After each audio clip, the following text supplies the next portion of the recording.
Hi students, welcome to Learning House by Haseena DSC classes. ఈరోజు మనం biology important bits TS స్టేట్లో జరిగిన 2025లో జరిగిన బిట్స్ అనేవి డిస్కస్ చేసుకుందాం. క్లాస్లోకి వెళ్ళే ముందు like and subscribe my channel, watch my videos. ఇలాంటి మరిన్ని వీడియోస్ కోసం నా ఛానల్ని సబ్స్క్రైబ్ చేసుకోండి, ఓకేనా. ఇక్కడ ఫస్ట్ బిట్ వచ్చేసి శరీర నిర్మాణం ఆధారంగా మూర్తిమత్వ వర్గీకరణ. క్రెష్మర్. శరీర నిర్మాణం ఆధారంగా మూర్తిమత్వ వర్గీకరణ క్రెష్మర్. అచేతన ప్రేరణ ద్వారా మూర్తిమత్వ వివరణ ఫ్రాయిడ్. అచేతన ప్రేరణ ద్వారా మూర్తిమత్వ వివరణ ఫ్రాయిడ్. విలువల ఆధారంగా మూర్తిమత్వ వర్గీకరణ స్ప్రాంగర్. విలువల ఆధారంగా మూర్తిమత్వ వర్గీకరణ ఏంటి? స్ప్రాంగర్. మంచి సర్దుబాటు లక్షణాలు ఎలా ఉంటాయి? మంచి సర్దుబాటు లక్షణాలు సరైన ఆత్మభావన, వాస్తవ దృక్పథం, సమస్య పరిష్కార సామర్థ్యం. ఇవన్నీ కూడా మంచి సర్దుబాటు లక్షణాలు ఉన్న వాళ్ళకు ఉండే అలవాట్లు అన్నమాట. సరైన ఆత్మభావన, వాస్తవ దృక్పథం, సమస్య పరిష్కార సామర్థ్యం.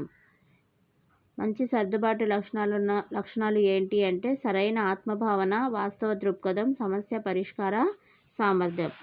సామాన్యీకరణ సిద్ధాంతం చార్లెస్ జడ్. సామాన్యీకరణ సిద్ధాంతం ఏంటి? సిద్ధాంతాన్ని రాసింది, సామాన్యీకరణ సిద్ధాంతం రాసింది చార్లెస్ జడ్. ఆదర్శాల సిద్ధాంతాన్ని రాసింది డబ్ల్యూసి బాగ్లే. ఆదర్శాల సిద్ధాంతాన్ని రాసింది డబ్ల్యూసి బాగ్లే.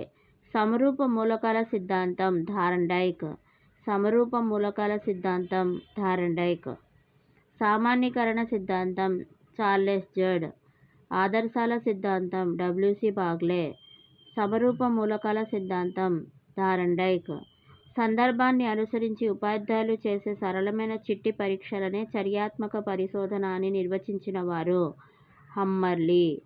సందర్భాన్ని అనుసరించి ఉపాధ్యాయులు చేసే సరళమైన చిట్టి పరీక్షలనే చర్యాత్మక పరిశోధన అని నిర్వచించిన వారు హమ్మర్లీ. జెండర్ స్టీరియోటైప్స్ ఈ అభ్యసన ఫలితం. పరిశీలన అభ్యసనం. జెండర్ స్టీరియోటైప్స్ ఈ అభ్యసన ఫలితం. పరిశీలన అభ్యసనం. ఒక వస్తువుచే ఆక్రమించబడిన సమతల విస్తృతి యొక్క కొలత వైశాల్యం. ఒక వస్తువుచే ఆక్రమించబడిన సమతల విస్తృతి యొక్క కొలత వైశాల్యం.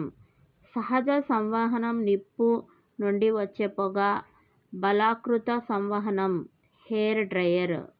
సహజ సంవహనం వచ్చేసి నిప్పు నుండి వచ్చే పొగ. అదే బలాకృత సంవహనం అనేది ఏంటిది అంటే హెయిర్ డ్రయర్. కార్బాక్సిలిక్ ఆమ్లము ఆల్కహాల్ మధ్య జరిగే చర్యలో సాధారణంగా ఏర్పడే ఉత్పన్నము ఎస్టర్. కార్బాక్సిలిక్ ఆమ్లము ఆల్కహాల్ మధ్య జరిగే చర్యలో సాధారణంగా ఏర్పడే ఉత్పన్నం ఏంటి? ఎస్టర్. అత్యల్ప ద్రవీభవన ఉష్ణోగ్రత గల లోహాల జత గాలియం అండ్ సీసం.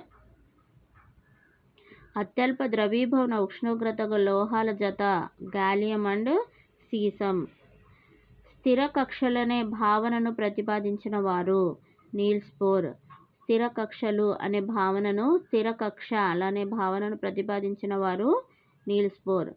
నీటిలో కరిగినప్పుడు ఆల్కలీను ఏర్పరిచే ఆక్సైడ్ Na2O. నీటిలో కరిగినప్పుడు ఆల్కలీను ఏర్పరిచే ఆక్సైడ్ Na2O. డ్రై క్లీనింగ్ నందు ద్రావణిగా ఉపయోగించే పెట్రోలియం యొక్క అంశీభూతము పెట్రోలు. డ్రై క్లీనింగ్ నందు ద్రావణిగా ఉపయోగించే పెట్రోలియం యొక్క అంశీభూతము పెట్రోలు. లోహాల నుండి గ్రీజును తొలగించుటకు ఉపయోగించు సమ్మేళనం బ్రైన్ కలిగిన NaOH. లోహాల నుండి గ్రీజును తొలగించుటకు ఉపయోగించు సమ్మేళనం బ్రైన్ కలిగిన NaOH. ఓకేనా. ఇవన్నీ చాలా important bits. DSC point of view మీకు చాలా యూజ్ అవుతాయి. ఐ హోప్ ఈ వీడియో మీకు నచ్చితే like and subscribe my channel, watch my videos. ఇలాంటి మరిన్ని వీడియోస్ కోసం నా ఛానల్ని సబ్స్క్రైబ్ చేసుకోండి. Thank you.